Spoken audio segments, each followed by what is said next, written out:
दूसरा टॉपिक है variation. Variation का मतलब होता है चेंज या बदलाव, ठीक है। Variation are the difference between the individual of same species. जैसे अभी हम बोले कि अगर मान लो कि ह्यूमन बींग्स है, इसमें मेल और फीमेल दोनों के बीच क्रॉस कनेक्शन होता है, तब जाकर न्यू बॉर्न बेबी बनकर तैयार होता है। होगा तो वो इंसान ही, लेकिन उसमें कुछ वेरिएशन देखने को मिलेंगे। मतलब उसका फेस कलर थोड़ा सा चेंज होगा, बालों का कलर चेंज होगा, बॉडी का साइज थोड़ा अलग होगा, ठीक है।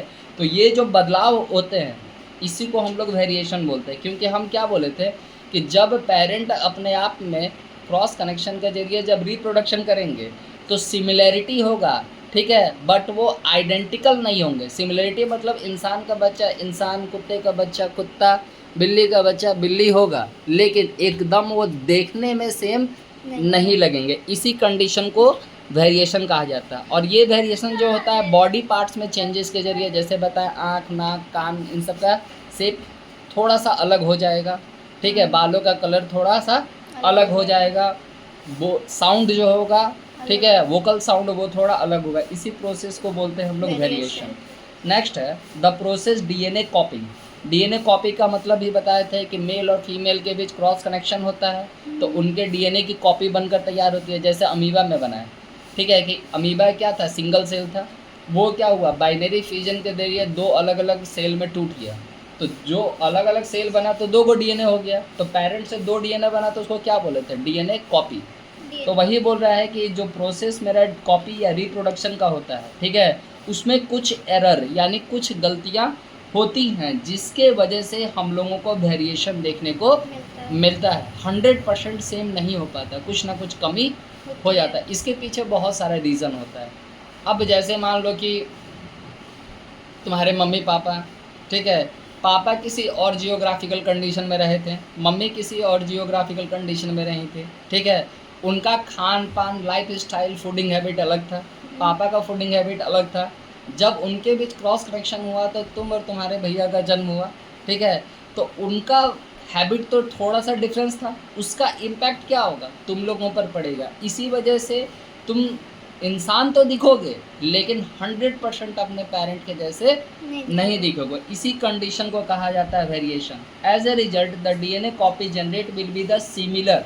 इसके वजह से क्या होता है कि जो डीएनए कॉपी बनकर तैयार होता है वो सिमिलर तो होता है लेकिन आइडेंटिकल नहीं होता, मतलब एग्जैक्ट सेम नहीं होता, ठीक है। अब इसको एक एग्जाम्पल में यहाँ समझाया गया, ठीक है। अब ये देखो, जैसे बोले कि जियोग्राफिकल कंडीशन का भी बहुत ज़्यादा असर पड़ता है। अब इसको एग्जाम्पल में समझो कि एक तालाब है, ठीक है, एक तालाब में कुछ ऐसे छोटे छोटे सर्कुलर शेप के बैक्टीरिया थे, ठीक है, और इन्वायरमेंटल कंडीशन ऐसा था कि ये बैक्टीरिया 20 से 30 डिग्री सेल्सियस का टेम्परेचर में सर्वाइव कर सकते थे। फिर क्या हुआ, इसके पास एक फैक्ट्री बनाया गया, ठीक है, फैक्ट्री अपना वेस्ट रिलीज करता गया इस तालाब में, ठीक है। अब यहाँ पर क्या हुआ, इनके लाइफ में थोड़ा सा चेंजेज आया क्योंकि ये फैक्ट्री का कचरा इस तालाब में आया। तो बैक्टीरिया जो पहले सर्कल शेप का था अब थोड़ा देख रहे हैं कि हम लोग क्वाड्रिलेटरल शेप का बैक्टीरिया हो गया, वो अपना शेप चेंज कर दिया। दूसरा चेंजेस क्या आया इसमें कि पुराने बैक्टीरिया जो थोड़े सर्कुलर शेप के दिख रहे थे वो 20 से 30 डिग्री सेल्सियस में सर्वाइव कर रहे थे, लेकिन नया वाला जो बैक्टीरिया बना वो 20 से 50 डिग्री सेल्सियस का टेम्परेचर में सर्वाइव करने लगा। अब इसके पीछे रिस्पॉन्सिबल क्या हुआ, इन्वायरमेंटल कंडीशन, जियो पॉल्यूशन, चाहे जो भी रीज़न हो। यही एक एग्जाम्पल है वेरिएशन का। है तो बैक्टीरिया ही, इसको भी बैक्टीरिया ही बोल रहे हैं, इसको भी बैक्टीरिया ही बोल रहे हैं। थोड़ा सा क्या हुआ, बॉडी का डिज़ाइन चेंज हो गया और उनका सर्वाइव करने का कंडीशन चेंज हो गया। पुराना बैक्टीरिया 20 से 30 डिग्री सेल्सियस टेम्परेचर में सर्वाइव करता था, तो नया वाला 20 से 50 डिग्री सेल्सियस में सर्वाइव करने लगा। ये होता है वेरिएशन। अब वेरिएशन का इम्पोर्टेंस क्या होता है, variation help organism to adopt in the changing environment. Variation की वजह से ही कोई भी क्रिएचर बदलते इन्वायरमेंट के हिसाब से अपने आप को सर्वाइव करना सीख जाता है, जैसे कि यहाँ पर बैक्टीरिया। दूसरा, variation provide stability to species and there भी हेल्प्स इन एवोल्यूशन। वेरिएशन के वजह से हम लोग सबसे पहले क्या सीखे कि इन्वायरमेंटल कंडीशन के हिसाब से वो रहना सीख जाता है। अब जो नया जो क्रिएचर बना, जो इन्वायरमेंटल कंडीशन के हिसाब से सीख गया रहना, अपने बाद जब वो नया क्रिएचर देगा तो वो अपने से भी ज़्यादा एनर्जिक क्रिएचर को जन्म देगा, क्योंकि इन्वायरमेंटल कंडीशन में फिर थोड़े चेंजेस आएंगे। तो मतलब जैसे जैसे नया नया जनरेशन आता जाएगा वैसे वैसे मेरा बॉडी में स्टेबिलिटी में, ठीक है, सर्वाइव करने का कैपेसिटी में चेंज आता जाएगा। जैसे हमारे बारे में, इंसान के बारे में कहा जाता है कि इंसान बंदर का शायद पूर्वज है। हमारे पूर्वज कौन है? बंदर या चिंपैंजी कहा जाता है। तो पहले सोचो कि इंसान वैसे दिखता था, जैसे जैसे इन्वायरमेंटल कंडीशन बदलता गया वैसे वैसे वैसे बॉडी स्ट्रक्चर में क्या हुआ? चेंज आता गया, ठीक है। और आज का इंसान देखो फुल्ली डेवलप हो चुका है, इतना ज़्यादा पॉल्यूशन के हिसाब से अपने आप को सर्वाइव कर ले रहा है। क्यों? वेरिएशन की वजह से। थर्ड पॉइंट बोला variation is DNA result in the variation of species. DNA में जितना ज़्यादा वेरिएशन देखने को मिलेगा उसका इफेक्ट स्पीसीज पे पड़ेगा, और जो भी नया स्पीसीज बनकर तैयार होगा वो अपने पेरेंट से थोड़ा सा अलग दिखेगा। इसीलिए बोला जा रहा है कि सिमिलर होता है, सेम नहीं होता है। एक जैसा हो सकता है, एग्जैक्ट एक नहीं होता। वेरिएशन यही बतलाता है, ठीक है। ये मेरा बेसिक वेरिएशन और इम्पोर्टेंस हो गया। नेक्स्ट टॉपिक है टाइप्स ऑफ रिप्रोडक्शन। रिप्रोडक्शन दो तरह के होते हैं, पहला है असेक्सुअल रिप्रोडक्शन, दूसरा है सेक्सुअल रिप्रोडक्शन। पहले असेक्सुअल रिप्रोडक्शन को समझते हैं। पहला पॉइंट बोला सिंगल पेरेंट इज इन्वॉल्व, मतलब इसमें एक ही को होगा, मेल और फीमेल नहीं होगा। अब हमको ये पता है कि भाई फीमेल ही नए बच्चे को जन्म देती है, तो इसमें ऑब्वियस है कि खाली फीमेल होगी। असेक्सुअल में क्या होगा? सिंगल पेरेंट होगा, इसमें किसी तरीके का गैमेट फॉर्म नहीं होगा। गैमेट का मतलब होता है डीएनए जो नए नए बनकर तैयार होता था ना, ठीक है, कि जाइगोट बनेगा, स्पर्म बनेगा, ये सब इसमें नहीं बनता। इसमें फर्टिलाइजेशन नहीं होता, ठीक है। इसमें जो भी नया क्रिएचर बनकर तैयार होगा वो एग्जैक्ट सेम हो जाएगा, ठीक है। क्यों? वेरिएशन नहीं है, ठीक है। वेरिएशन की वजह से क्या होता था? डीएनए का कॉपी बनता था। यहाँ बोला कि मेरा गैमेट नहीं बनेगा, यानी डीएनए कॉपी नहीं बनेगा। जब डीएनए कॉपी नहीं बनेगा तो वेरिएशन नहीं होगा, जिसकी वजह से नया बच्चा जो दिखेगा एकदम सेम होगा। अब जैसे गेहूं सांप से का बच्चा जो होगा एकदम गेहूं नहीं न दिखता है कि कुछ और देखने लगता है, अजगर तो दिखता नहीं है। ये लॉजिकल चीज़ है, ठीक है। तो इसका मतलब है कि और असेक्सुअल प्रोडक्शन, ऐसे एग्जाम्पल जो लिए उसमें तो मेल और फीमेल दोनों आता है, इसलिए असेक्सुअल का एग्जाम्पल नहीं है। इसका बेस्ट एग्जाम्पल है बैक्टीरिया, प्रोटोजोआ, फंगी, ठीक है, हाइड्रा, ठीक है, प्लेनेरिया, स्टारफिश। इन सब में क्या होता है कि जैसा पेरेंट है एग्जैक्ट बच्चा वैसा ही दिखेगा, ठीक है, कोई चेंजेस नहीं होगा, मतलब सिमिलर भी होगा और आइडेंटिकल भी होगा। दूसरा तरफ था सेक्सुअल रिप्रोडक्शन। सेक्सुअल रिप्रोडक्शन के लिए दो पेरेंट होना चाहिए, मतलब एक मेल चाहिए और एक फीमेल चाहिए, जैसे इंसान, जानवर, कुत्ता, ये सब होता है ना जी, ठीक है। इसमें गैमेट फॉर्म होगा। गैमेट फॉर्म होगा मतलब डीएनए का कॉपी बनकर तैयार होगा। डीएनए का कॉपी होगा तो फर्टिलाइजेशन होगा, जैसे जिसको हम लोग बोलते हैं क्रॉस कनेक्शन या फिजिकल रिलेशन बनना, ठीक है। इसमें जो नया ऑफ स्प्रिंग के जरिए जो न्यू जनरेशन का बेबी बनकर तैयार होगा, हम लोग को पता है थोड़ा सा सिमिलरिटी में अंतर पड़ जाएगा, ठीक है। अब सबसे इसमें हम लोग ये तो समझ गए कि भाई रिप्रोडक्शन दो तरह का होता है, सेक्सुअल एंड असेक्सुअल। अब सेक्सुअल रिप्रोडक्शन के अलग अलग टाइप होते हैं, जिनमें सबसे पहला टाइप होता है फिजन, ठीक है। फिजन को बोलते हैं टूटना या बट जाना, ठीक है। It is the division of unicellular organism into two और मोर सेल इंडिविजुअल, मतलब एक ऐसा प्रोसेस जिसमें कोई यूनिसेलुलर ऑर्गेनिज्म, ठीक है, दो या दो से ज़्यादा नए सेल में टूट जाए, ठीक है, उस प्रोसेस को हम लोग क्या बोलते हैं? फिजन बोलते हैं, ठीक है। अब जैसे देखो मान लो कि एक पेरेंट है, जैसे कि अमीबा को पकड़ लिए। अमीबा क्या हुआ? अमीबा के बीच ब्रेक हुआ, डिवीज़न हुआ, कि को नया अमीबा बना, दो गो, ये दो गो बना, इसको बोल दिया डॉटर सेल। क्या बोल दिया? Daughter cell. अब कोई बोलेगा कि इसको ये सन सेल क्यों नहीं कहा जाता, डॉटर क्यों कहा जाता? क्योंकि हम एग्जांपल क्या लिया? अमीबा का।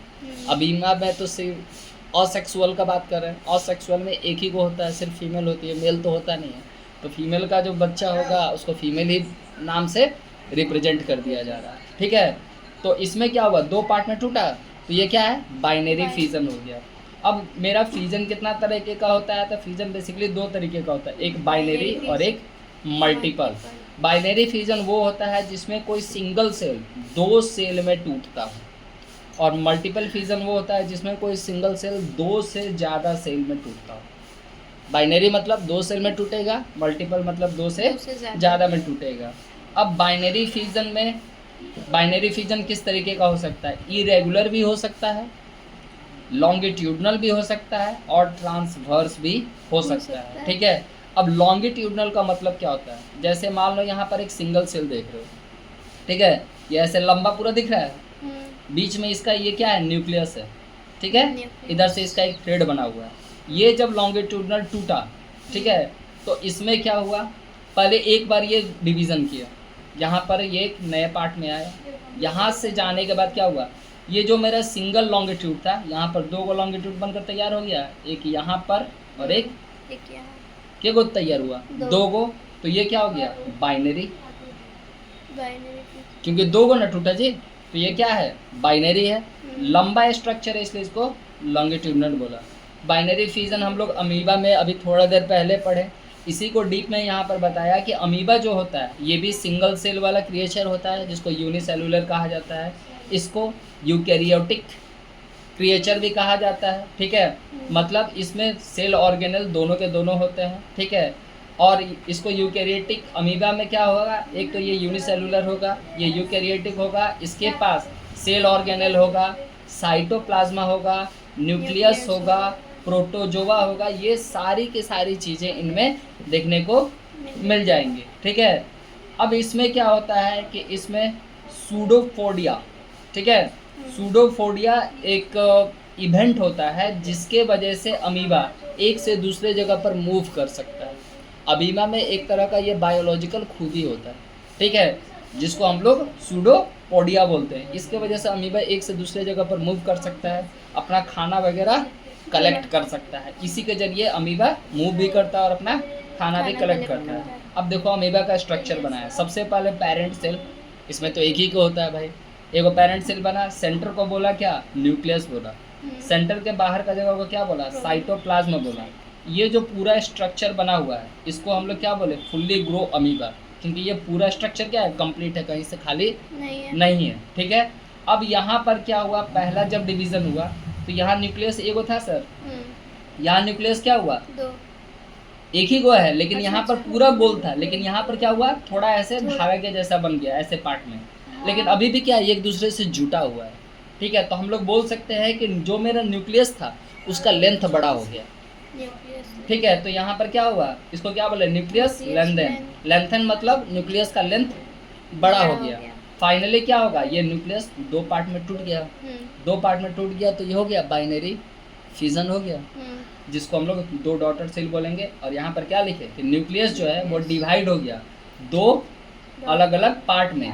ये दो अलग अलग पार्ट में जो डिवाइड होता है, इस प्रोसेस को कैरियोकाइनेसिस के नाम से जानते हैं। ठीक है, उसी तरह यहाँ पर एक एग्जाम्पल और ले लिया साइटोप्लाज्मा का। ठीक है, साइटोप्लाज्मा देखो एक क्रिएचर है। ठीक है, एक ही कंप्लीट सेल के अंदर दो अलग अलग न्यूक्लियस है, फिर यहाँ क्या हुआ? डिवीज़न हुआ, दोनों अलग अलग बढ़ गए। इनमें भी क्या हुआ? दो डिवीज़न देखने को मिल गया। ठीक है, और लास्ट इसमें ये तो अभी तक मेरा हो गया लॉन्गिट्यूडनल हो गया, बाइनरी हो गया। ठीक है, अब लास्ट इसमें अगला टॉपिक है लॉन्गिट्यूडनल बाइनरी फिजन। अभी हम लोग लॉन्गिट्यूडनल समझे थे कि एक लंबा सा होगा, ठीक है, सेल स्ट्रक्चर होगा, सेंटर में मेरा क्या होगा? न्यूक्लियस होगा, यहाँ पर थ्रेड लाइक स्ट्रक्चर होगा। ये थोड़ा टूटा, यहाँ पर देखो सिंगल अमीबा सिंगल न्यूक्लियस था, ये दो न्यूक्लियस में टूट गया, लेकिन अभी भी क्या है? एक ही स्ट्रक्चर के अंदर है, एक ही थ्रेड है। अगले पार्ट में क्या हुआ?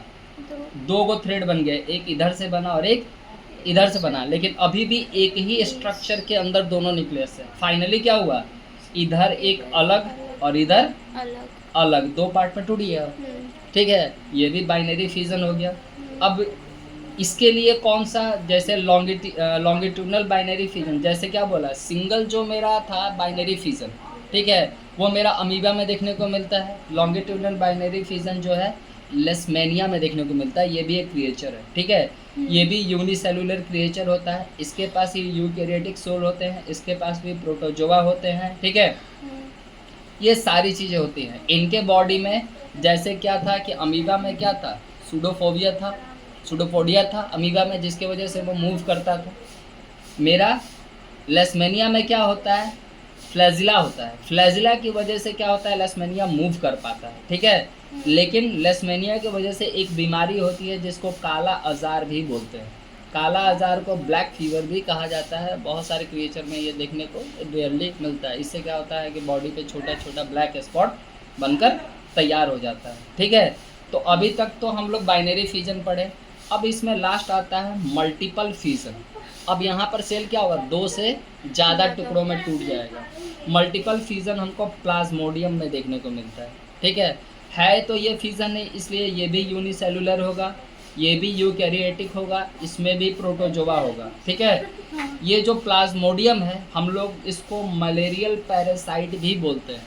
क्यों? क्योंकि इसके वजह से क्या होता है, मलेरिया की बीमारी क्रिएट होती है। अब बहुत कोई बोलेगा भाई मलेरिया तो मच्छर के काटने से होता है। मच्छर के काटने से वो फैलता है, क्रिएट होता है किसके वजह से, प्लाज्मोडियम की वजह से। अब इसमें देखो मल्टीपल फिजन कैसे हो रहा है। पहले ये पेरेंट बना दिए, ये पेरेंट वॉल है, पूरा पेरेंट है ये बाहर का पूरा सेल है। बाहर का सेल को कहा जाता है सिस्ट।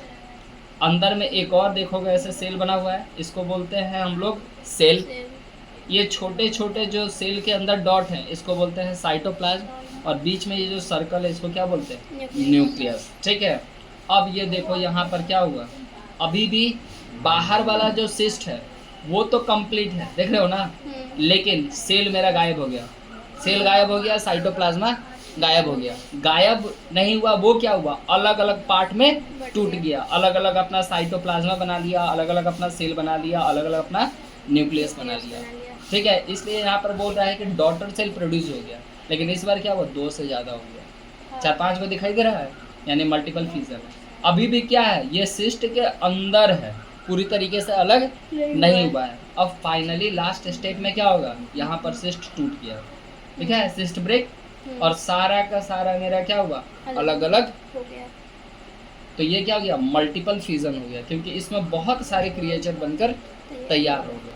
तो ये मेरा था फिजन। अब फिजन तो मेरा कंप्लीट हो गया। थोड़ा डिफरेंस देख लेते हैं, बाइनरी और मल्टीपल फिजन में क्या डिफरेंस होता है। बाइनरी फिजन में क्या होगा कि एक सिंगल पेरेंट से 2 डॉटर सेल बनकर तैयार होंगे, ठीक है। या बोल सकते हैं कि न्यूक्लियस मेरा टूट जाएगा 2 पार्ट में, ठीक है। इसमें जो डिवीज़न होता है सिर्फ एक ही बार होता है, ठीक है। इसमें क्या होता है, एक डेफिनेट पैटर्न बनकर तैयार होता है। मतलब अमीबा का बच्चा एकदम अमीबा होगा, एकदम आइडेंटिकल होगा, एकदम सिमिलर होगा। इंसान वाला कहानी तो है नहीं है, ठीक है। जैसे बोला अमीबा हो गया, बैक्टीरिया हो गया, लेसमेनिया हो गया और पैरामीशियम हो गया।